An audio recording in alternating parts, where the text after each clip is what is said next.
আসসালামু আলাইকুম। অবিরাম বাংলা সংবাদে সবাইকে স্বাগত জানাচ্ছি আমি শান্তা ইসলাম। শুরুতেই বিআরবি কেবলস সংবাদ শিরোনাম। জানিয়ে দেব হাতে পাওয়া সর্বশেষ গুরুত্বপূর্ণ আন্তর্জাতিক সংবাদ। প্রথমেই জানিয়ে দেব ইসরায়েলি হামলার হুমকিতে অবস্থান খালি করেছে হিজবুল্লাহ। এরপর জানিয়ে দেব জোর করে বিয়ে দেওয়ার পর হত্যার শিকার মেয়ে, মায়ের হয়েছে জেল। আরও জানিয়ে দেব হ্যারিসের প্রচারণার জন্য 7 দিনেই সংগ্রহ $20 কোটি। এরপর জানিয়ে দেব ইসরায়েলকে রুখতে গাজায় প্রবেশের হুমকি এরদোয়ানের। এবং সর্বশেষ জানিয়ে দেব টানা তৃতীয়বার ভেনেজুয়েলার প্রেসিডেন্ট হলেন মাদুরো।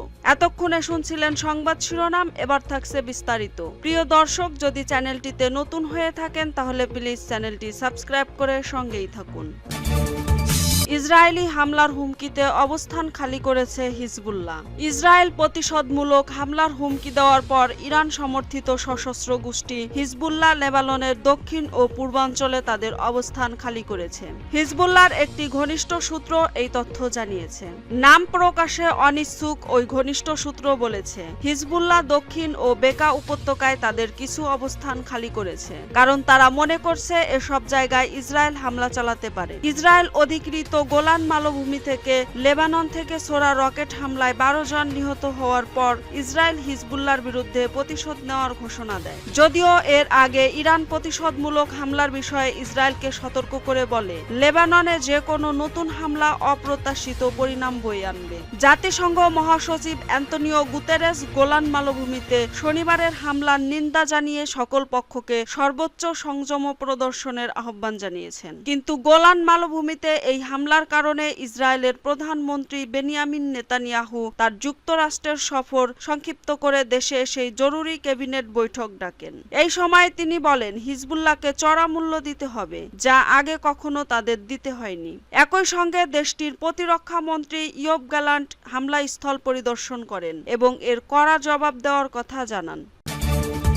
জোর করে বিয়ে দেওয়ার পর হত্যার শিকার মেয়ে, মায়ের জেল। মেয়েকে বিয়ে দিয়েছিলেন অস্ট্রেলিয়ার এক নারী। কিছুদিন পরই স্বামীর হাতে হত্যার শিকার হন তার মেয়ে। পুলিশি তদন্তে বেরিয়ে এসেছে, বিয়ে দিতে মেয়ের উপর জোর খাটিয়েছিলেন ওই নারী। অস্ট্রেলিয়ার জোরপূর্বক বিবাহ আইনে এখন তাকে যেতে হবে কারাগারে। ওই নারীর নাম সকিনা মুহাম্মদ জান, বয়স 40-এর কোঠায়। আদালতে প্রমাণিত হয়েছে, সামান্য কিছু অর্থের বিনিময়ে 2019 সালের 21 বছর বয়সী মেয়ে রুকিয়া হায়দারিকে 26 বছর বয়সী মোহাম্মদ আলী হালিমির সঙ্গে বিয়ে দিয়েছিলেন তিনি। বিয়ের কয়েক সপ্তাহ পর নববধূকে হত্যা করেন মোহাম্মদ আলী।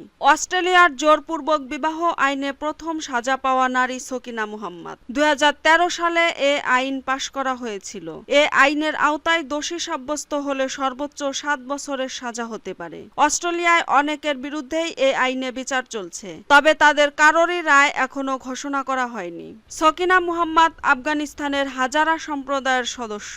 তালেবানের হাত থেকে প্রাণে বাঁচতে 5 সন্তানকে নিয়ে 2013 সালে অস্ট্রেলিয়ায় চলে আসেন তিনি। আদালতের শুনানিতে বলা হয়, মেয়ে রুকিয়া হায়দারিকে 15 বছর বয়সে গোপনে বিয়ে দিয়েছিলেন তিনি। 2 বছর পর তাদের বিচ্ছেদ হয়। এরপর থেকে বয়স 27-28 বছর না হওয়া পর্যন্ত বিয়ে করতে চাইতেন না রুকিয়া। আদালতের রায়ে বিচারক ফ্রান দালজিয়েল বলেন, সকিনা মুহাম্মদ হয়তো মনে করতেন তিনি মেয়ের ভালোর জন্যই সব করছেন, তবে তিনি বারবার মেয়ে রুকিয়ার ইচ্ছাকে পাশ কাটিয়ে গেছেন এবং মা হিসেবে নিজের ক্ষমতার অপব্যবহার করেছেন। হ্যারিসের প্রচারণার জন্য 7 দিনেই সংগ্রহ $20 কোটি।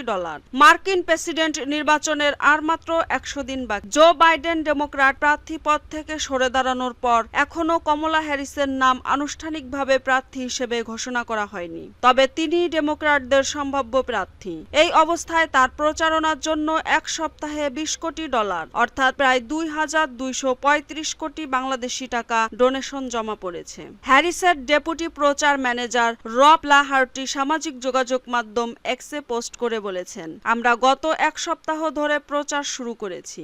এর মধ্যে কমলা হ্যারিস $20 কোটি তুলে ফেলেছেন।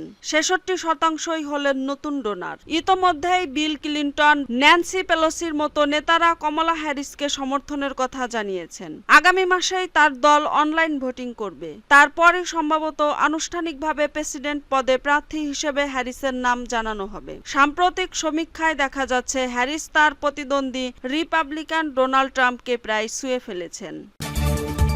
ইসরায়েলকে রুখতে গাজায় প্রবেশের হুমকি এরদোয়ানের। তুরস্কের প্রেসিডেন্ট রিসেপ তাইপ এরদোয়ান বলেছেন, গাজা উপত্যকায় প্রবেশ করবে তুরস্ক, যেমনটা এর আগে লিবিয়া ও নাগর্নো কারাবাখ অঞ্চলে করেছিল। কিন্তু সেখানে গিয়ে কেমন অভিযান চালাবে তারা বা তাদের ভূমিকা কি হবে তা স্পষ্ট করেননি তিনি। তুরস্কের প্রতিরক্ষা মন্ত্রণালয়ের কাজের প্রশংসা করতে গিয়ে গাজার পরিস্থিতি নিয়ে কথা বলতে শুরু করেন এরদোয়ান। এর আগে থেকেই গাজা উপত্যকায় ইসরায়েলের হামলার কড়া সমালোচক তিনি। নিজের শহর রিজেটে তার দল এক পার্টির বৈঠকে তুরস্কের প্রেসিডেন্ট বলেন, আমাদের খুব শক্ত থাকতে হবে যাতে ইসরায়েল এমন উদ্ভট কাজ ফিলিস্তিনে না করতে পারে। যেভাবে আমরা কারাবাখে ঢুকলাম, যেভাবে আমরা লিবিয়াতে প্রবেশ করেছি, তেমনি কিছু আমরা সেখানে করতে পারি। টেলিভিশনে সম্প্রচার করা এই বক্তব্যে এরদোয়ান আরো বলেন, আমাদের এমন কাজ না করতে পারার কোনো কারণ নেই। এই পথে এগোতে আমাদের দৃঢ় থাকতে হবে। 2020 সালে লিবিয়ায় জাতিসংঘ সমর্থিত ন্যাশনাল অ্যাকর্ড অফ লিবিয়া সরকারের পক্ষে লড়তে সামরিক বাহিনী পাঠায় তুরস্ক। বর্তমানে লিবিয়ার রাজধানী ত্রিপলিতে ক্ষমতাসীন প্রধানমন্ত্রী আব্দুল হামিদ আল দিবেইবাহকে সমর্থন করে তুরস্ক। কিন্তু গত বছর তুরস্ক জানায়, বন্ধু পক্ষের সমর্থনে তারা সব পন্থা অবলম্বন করছে। টানা তৃতীয়বার ভেনেজুয়েলার প্রেসিডেন্ট হলেন মাদুরো। ভেনেজুয়েলায় প্রেসিডেন্ট নির্বাচনে জয়ী হলেন ইউনাইটেড সোশ্যালিস্ট পার্টির প্রার্থী নিকোলাস মাদুরো। 2013 সালে প্রেসিডেন্ট হুগো চ্যাভেজের মৃত্যুর পর থেকে 11 বছর ধরে তিনি প্রেসিডেন্ট পদে রয়েছেন। মাদুরো টানা তৃতীয়বারের মতো প্রেসিডেন্ট হলেন। এর আগে ভেনেজুয়েলার স্থানীয় সময় রোববার সন্ধ্যা 6টায় ভোট গ্রহণ শেষ হয়েছে। দেশটির নির্বাচনে 2,10,00,000 নিবন্ধিত ভোটার রয়েছেন। এই নির্বাচনের মাধ্যমে 11 বছর ধরে ক্ষমতায় থাকা নিকোলাস মাদুরো আবারও ক্ষমতায় আসলেন। তবে এবার সবচেয়ে কঠিন নির্বাচনী লড়াইয়ের মুখোমুখি হয়েছিলেন তিনি। নিকোলাস মাদুরোর ইউনাইটেড সোশ্যালিস্ট পার্টির 25 বছর ধরে দেশটিতে ক্ষমতায় আছেন। বামপন্থী নেতা ও সাবেক প্রেসিডেন্ট হুগো চ্যাভেজ ক্যান্সারে মারা যান 2013 সালে। এরপর ক্ষমতায় আসেন 61 বছর বয়সী মাদুরো।